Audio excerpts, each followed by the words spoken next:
Everyone on my street knew about the basement, except me. Everyone on the street remembered the day Daniel and his wife moved in. They were young, polite, the kind of couple that waved too much and apologized when they didn't need to. They bought the house cheap, cheaper than anything else on the block, and they thought they'd gotten lucky. Cotty's suburb, cul-de-sac, families who'd lived there for decades. What Daniel didn't know was that the house had changed hands 4 times in 7 years. And none of the previous owners stayed long. From the outside, the house looked normal. Beige siding, 2 stories, narrow driveway, a fenced backyard that backed into a strip of woods no one ever used. The only odd thing was the basement door. It was on the side of the house, not inside, and it had a heavy metal latch instead of a handle. The realtor called it an old storm cellar access and laughed it off. Daniel never questioned it. The neighbors noticed everything. On the first day, Mrs. Hanley from across the street watched from behind her blinds as the moving truck arrived. She saw Daniel struggle with a couch, sweat soaking through his shirt, smiling like someone who still believed effort paid off. She almost walked over, almost said something, but she didn't. None of them did. The first few weeks passed quietly. Daniel worked long hours. His wife, Megan, stayed home more, unpacking, painting, trying to make the place feel like theirs. They waved at neighbors during evening walks. Sometimes people waved back. Sometimes they didn't. At night, the house stayed dark. That was the first thing Megan mentioned to Daniel, how quiet it felt. Not peaceful quiet, empty quiet, like sound didn't want to linger there. Daniel laughed it off. Old houses creak. New neighborhoods take time. But then the basement started coming up. Not directly, just around it. Megan would mention that the side yard smelled damp sometimes, like wet concrete.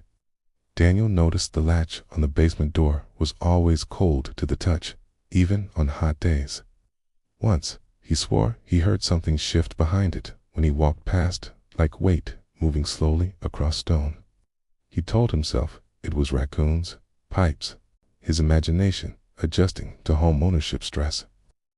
A week later, Daniel found muddy footprints leading from the basement door into the grass. They weren't animal tracks. They looked like bare human feet. He stood there for a long time, staring at them, trying to convince himself they were old. That maybe the previous owner left them. That rain had revealed something buried. They didn't tell Megan. That night, Daniel woke up around 2 a.m. because the house felt wrong. Not loud, not shaking, just aware. He went downstairs for water and froze halfway down the steps. The basement latch was open, not wide, just unhooked, hanging loose. Daniel stood there, heart thudding, listening. Nothing. He closed it, locked it, and double-checked the padlock they kept on it. When he went back to bed, he didn't sleep. The next morning, he finally asked someone. Mr. Collins next door was outside watering his lawn when Daniel brought it up casually. "Hey, quick question," Daniel said. "Did the previous owners ever mention anything weird about the basement?"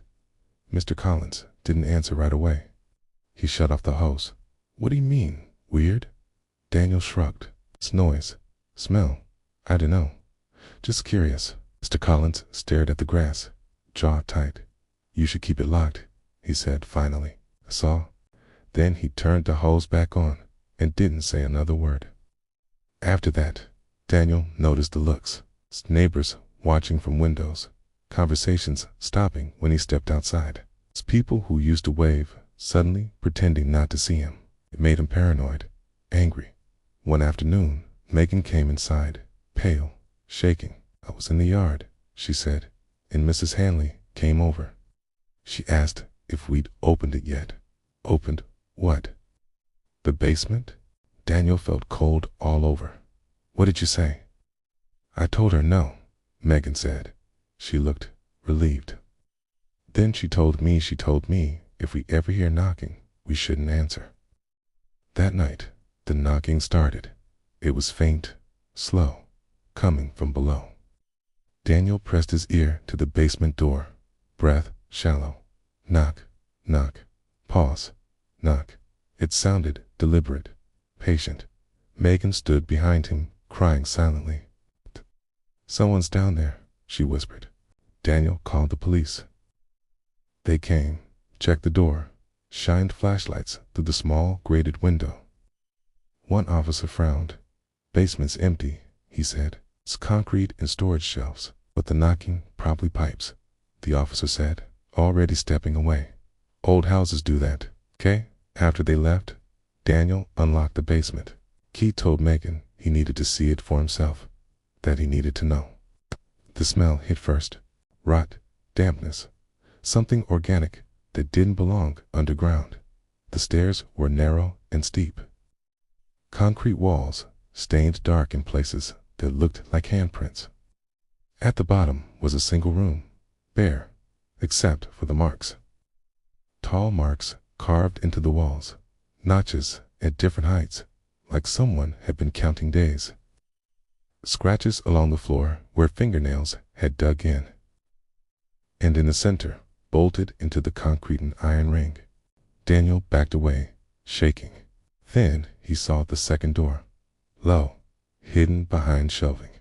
It wasn't locked. He opened it. Space beyond was smaller, cramped.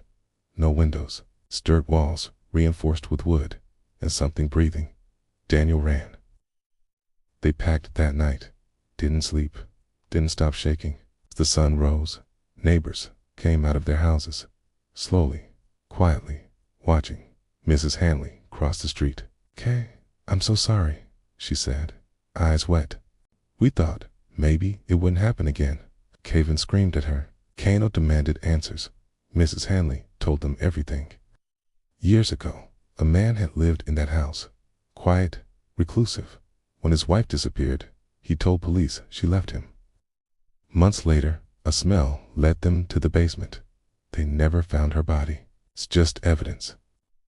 The man killed himself in the basement before trial. But after that, things started happening. New owners heard knocking, smelled rot, saw movement underground.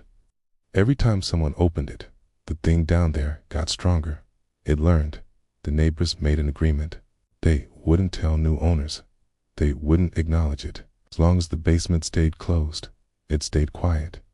Daniel stared at them in disbelief. "If you let us move in here," he said. Mr. Collins spoke up. "You bought it? We didn't force you." Daniel laughed then. A broken sound.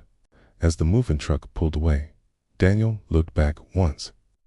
The basement door was open, wide, and something was standing just inside the shadows, waiting. The house went on the market 3 months later at a very good price, and the street stayed quiet because everyone there knew one thing for certain. The basement doesn't stay empty forever. It just waits for someone new to open it.